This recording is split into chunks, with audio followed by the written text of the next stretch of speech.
Your Majesties, welcome back to the channel. Thank you so much for always returning. Thank you so much for your show of love. Thank you so much for all that you do for this community to keep growing. Hope you're well in all your ways, Your Majesties, and you're loving yourself and others like always. All right, we are going to do a quick one, and it's about Jason Aldeans' song.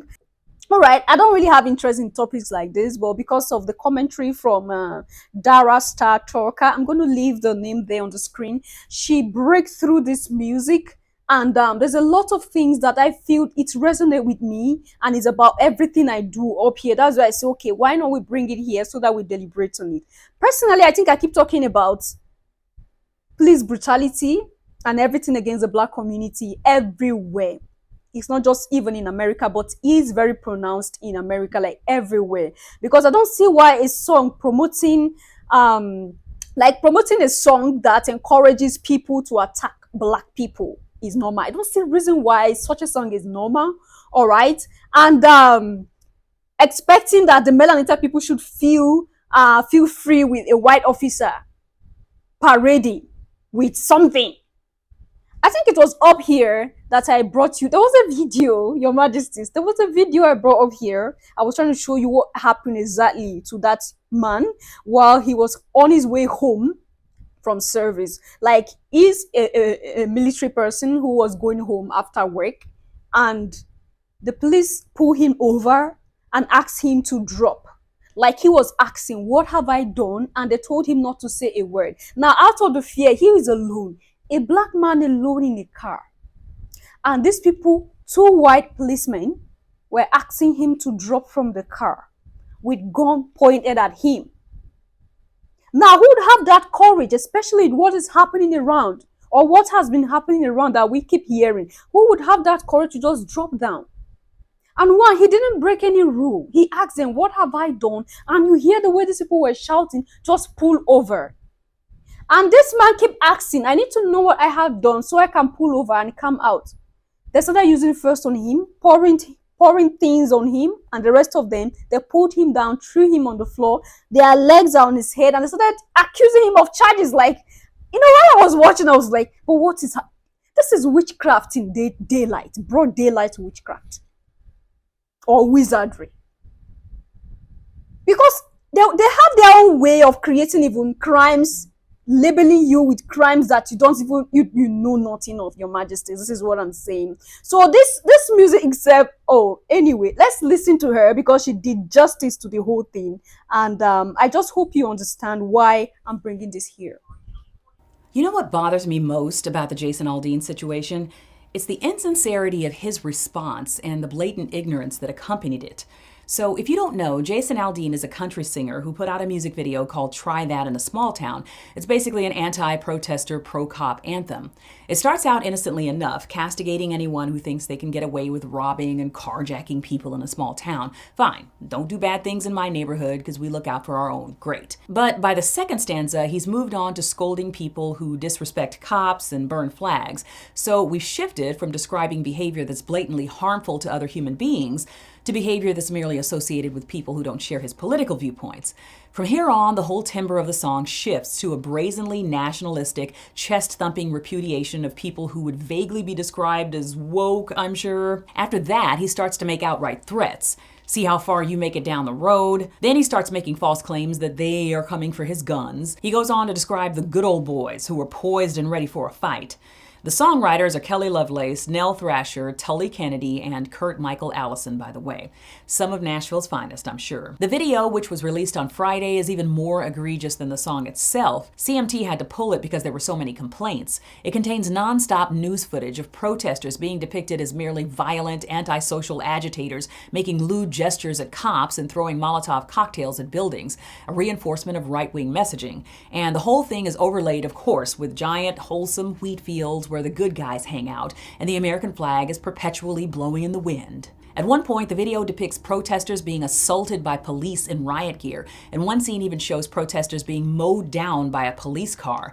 It's a veritable right-wing wet dream. And then you have Aldean and his band trying their best to look like superheroes outside the Maury County Courthouse. The problem is that this courthouse in Columbia, Tennessee, has a history of some horrible racial violence dating all the way back to 1927. A white woman accused an 18-year-old black man named Henry Choate of attacking her. He was immediately arrested and placed in the county jail. A white mob then descended on the jail and attacked him.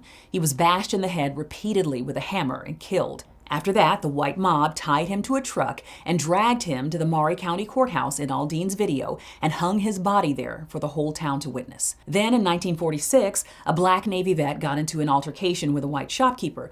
A white mob gathered at the Maury County Courthouse in Aldean's video to threaten the black community. A group of black citizens then gathered in the black business district known as Mink Slide to provide self-defense. Columbia officers then decided to descend on the Mink Slide neighborhood.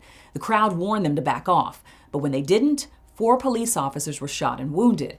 As retaliation, the Tennessee State Highway Patrol, along with a mob of white citizens, descended on the Mink Slide district and completely vandalized it. They randomly fired into buildings, stole cash and belongings, raided homes, and took all of the guns that they could find from black homes and businesses, about 300 in total. They arrested over 100 black people and refused to allow them bail or legal counsel. Police later shot and killed 2 black detainees in the jail and injured a third after claiming that they tried to steal their guns. Now, did Jason Aldean or his band or any of the production crew know about the horrible racial history that this courthouse represented? I'm willing to give them the benefit of the doubt. I think it's highly unlikely that they did. But that's the issue. They didn't know because they were so myopically focused on their own worldview that any outside perspective wouldn't have had the chance of getting through. Let's not forget that the Klan was started in one of these quaint Tennessee small towns. It's pretty obvious from Aldean's history on race that he isn't exactly hanging out with people that will introduce him to inconvenient truths about these small towns that he loves celebrating. I mean, this is a dude that was wearing blackface as recently as 2015. He's worn clothing containing Confederate flag imagery and has even sold Confederate flag clothing as a part of his official tour merchandise. Aldean, who's a survivor of the horrific 2019 Las Vegas shooting, seemed shocked, I tell you, shocked, that the video might have come across as pro-lynching. He claims that there were no racial overtones whatsoever, and then he spun the whole thing this way. Try that in a small town for me refers to the feeling of a community that I had growing up where we took care of our neighbors regardless of differences of background or belief. I'm sorry, I must have missed that messaging. I was too busy listening to you make very thinly veiled threats of violence towards anyone who protested police brutality or burned a flag as a political statement. There is such a disconnect between the message that Jason Aldean is putting out there and how he wants to be perceived. And this is the history of soft bigotry and racism in this country. Oh, we're not anti-black. Nothing in that song or video specifically targeted black people, but it didn't have to. He could say and show just enough to get him right up to the line without crossing it, maybe even in his own mind. But looming right there behind him is a not-so-subtle reminder that America's messed up history with race is always present and is unconsciously providing all of the subtext necessary to expose the soft bigotry and racial violence that it refuses to confront. Your Majesties, I hope you heard all that. I give it to Dara for doing justice. Like, I keep following her always because I'm always inspired. And I believe you were inspired by her as well. What do we say? You know already, I know already. When it comes to me and you, there is always something wrong. All right, Your Majesties? Just imagine that is a black person who had a music video like this, or who created songs like this. When it's the melanated, it's always a problem. But when it is the opposite, everything is free. All they do is, with good intent. But when it is me and you, they always read meanings to everything. But they do not want us to read meanings to everything that they say or do. This is a world that we live in, a world that is so unfair to the melanated people. All right? With no regard to even our feelings, with no regard to even how we live. And when you talk about police brutality, it's only the melanated people that can really understand. Because even the children are not spared. There are a lot of clips out there that can't even be brought here. Because YouTube will flag it. And I just hope this one even goes out, because my channel was even flagged for something like this. This is what happens by day. This is what we see by day. This is what happens, Your Majesties. It's no story anymore. You understand it better.